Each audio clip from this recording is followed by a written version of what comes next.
Il-Fond tal-Kawżi Ġusti li ntuża bħala parti mill-magna elettorali tal-Partit Nazzjonalista qabel l-aħħar elezzjoni ġenerali spiċċa daħal għall-impenji li ħafna minnhom għadhom pendenti. Il-Fond tal-Kawżi Ġusti huwa regolat blatt tal-lotteriji u lob ieħor.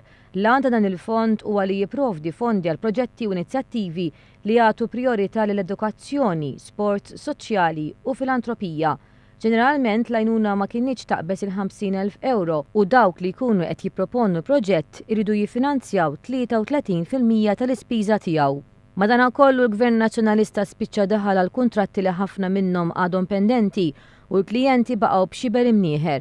Il-Gvern Nazzjonalista wiegħed bosta klijenti flejjes spiċċa ma tagħhomlhomx. Każ minnhom il-Gvern Nazzjonalista wiegħed organizzazzjonijiet li jmexxu banka tal-lottu 350,000 euro li jingħataw darbtejn fis-sena fi frar u f'Awwissu ta' kull sena. Minkejja dan l-ebda pagament ma jingħata fi frar tal-2013. L-istess ġara fil-każ ta' ftehim li sar bejn il-Gvern Nazzjonalista u l-Malta Aviation Society fejn il-Gvern qabel li jiffinanzja parzjalment l-organizzazzjoni tal-Malta International Air Show għal 3 snin b'ammont ta' 30,000 euro mill-2013. Sal-aħħar ta' Marzu 2013 il-Malta Aviation Society ma rċevew xejn. Fil-fatt mill-2011 hemm l-ammont ta' 120,500 euro li għadhom pendenti.